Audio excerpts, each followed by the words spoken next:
आज वित्त मंत्री की प्रेस कॉन्फ्रेंस 4 बजे होनी थी, वो हो चुकी है। यहाँ पर जो है मोदी जी के जो 20,000 करोड़ रुपए आर्थिक सहायता के लिए भारत को जो दिए जा रहे थे उसी का खुलासा होना था। तो उसी में जो है खुलासा तो हुआ है, लेकिन सभी के लिए नहीं हुआ है, क्योंकि ये कॉन्फ्रेंस जो है 2-3 दिन और चलेगी। तो आज जिन जिन बातों के ऊपर ये वार्ता हुई है, यानी कि कॉन्फ्रेंस की गई है, उसमें सबसे बड़ा लाभ जो जिनको मिलने वाला है वो है एमएसएमई को सबसे बड़ा लाभ मिला है यहाँ पर। उसके साथ में आपको पीएफ के अंदर आपका सबसे बड़ा लाभ नजर आता है। वहीं पर यहाँ पर टीडीएस और टीसीएस कटने वालों को भी काफी ज्यादा बेनिफिट दिया गया है। बिजली डिस्कॉम को भी 90,000 करोड़ रुपए का यहां पर फायदा पहुंचाया गया है। वहीं पर बिल्डर्स को भी 6 महीने की छूट दी गई है।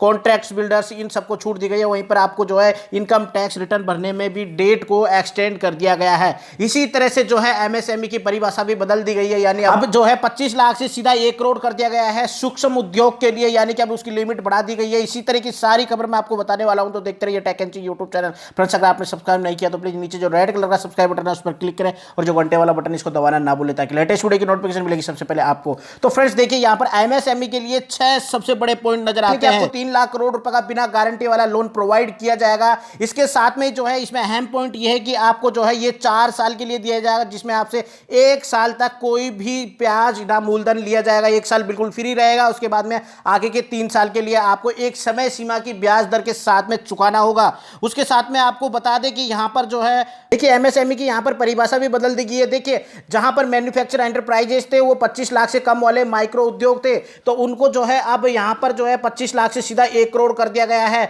और जो सर्विस एंटरप्राइजेस था वो 10 लाख रुपए से नीचे का जो होता था वो जो है वो सूक्ष्म उद्योग होता था, तो उसको जो है अब यहां पर 5 करोड़ कर दिया गया है। वहीं पर आपको देखने को मिला स्मॉल यानी लघु उद्योग जो था वो 5 करोड़ रुपए तक का था, तो उसको जो है बढ़ाकर 10 करोड़ कर दिया गया है। और सर्विस के अंदर ये 2 करोड़ था, तो इसको 50 करोड़ कर दिया गया है। वहीं पर जो है अगर बात करें अपन मध्यम उद्योग की, तो यहां पर 10 करोड़ रुपए वाले को मध्यम उद्योग कहा गया था, जिसको अब 20 करोड़ कर दिया गया है। वहीं पर जो है सर्विस के अंदर ये 5 करोड़ था, इसको अब बढ़ा करके 100 करोड़ कर दिया गया है।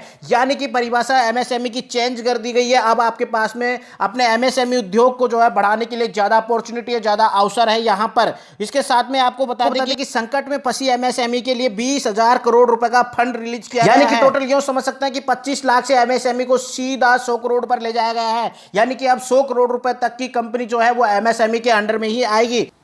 छोटे उद्योगों में हिस्सेदारी खरीदने के लिए 50,000 करोड़ रुपए का फंड भी रिलीज किया गया है। इसके अलावा शेयर बाजार में लिस्टिंग में भी सहायता करेगी सरकार, और एमएसएमई को ई मार्केट से भी जोड़ा जाएगा। इसके अलावा आपको बता दें कि पीएफ अकाउंट वालों के लिए जो है पूरा 24% सरकार देगी 6 महीने के लिए, यानी कि 12% तो गवर्नमेंट देती है, 12% आपका, तो दोनों 24% जो है पूरा सरकार ही देगी। वहीं पर कंपनियों के लिए जो इसको घटा करके जो 12% था, इसके घटा करके 10% कर दिया गया है। यानी कि अब सैलरी आपकी कम कटेगी, तो जिससे कि कंपनियों को भी फायदा होगा और आपको भी फायदा होगा। लेकिन जो 24% है ये 15,000 से कम सैलरी वालों के ऊपर लागू होता है।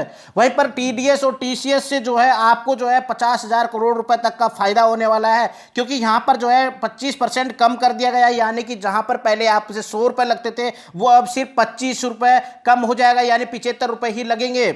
इसके अलावा जो है आपको बता दें कि बिजली डिस्कॉम को भी जो है 90,000 करोड़ रुपए का यहां पर फायदा दिया गया है। तो बिजली उत्पादन करने वाली हो चाहे बिजली वितरण करने वाली हो, दोनों ही डिस्कॉम्स को जो है यहां पर 90,000 करोड़ रुपए तक का फायदा दिया गया है, जिससे कि वो अब निर्बाध तरीके से उत्पाद कर पाएगी और वितरण कर पाएगी, जिससे उन्हें किसी भी तरह की जो भी पेंडेंसी थी या फिर किसी भी वित्तीय संकट से गुजर रहे थे उनसे उभरने में उनको फायदा मिलेगा।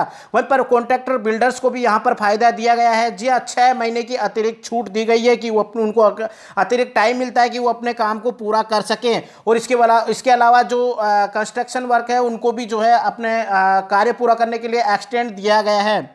इसके अलावा मैं आपको बता दूं यहीं पर जो है पेंडेंट असेसमेंट थे, जिनके फंड्स उलझे हुए थे, उनकी तारीख को बढ़ा करके 30 सितंबर 2020 कर दिया गया है, जिससे कि अब उन्हें जल्दी से जल्दी रिलीज कर दिया जाएगा। तो उनके भी निर्बाध कार्य जो है वो सुचारू रूप से चलते रहे, उनमें किसी भी तरह की कोई दिक्कत नहीं आएगी। और जो इनकम टैक्स रिटर्न की डेट थी उसको भी एक्सटेंड कर दिया गया है, अब जो है 30 नवंबर कर दिया गया है। वहीं पर टैक्स ऑडिट की जो डेट थी उसको 31 अक्टूबर कर दिया गया है, जो कि 30,000 करोड़ रुपए की जो है स्पेशल लिक्विडिटी स्कीम भी लॉन्च की गई है। यहां पर जो है गैर वित्तीय कंपनियां जो थी उनकी मदद के लिए एनबीएफसी हो गई, एचएफसी हो गई, एमएफआई हो गई, इन सबको जो है यहां पर सहायता मिलने वाली है, जिनसे कि उनकी जो है उनको भी गति मिलेगी।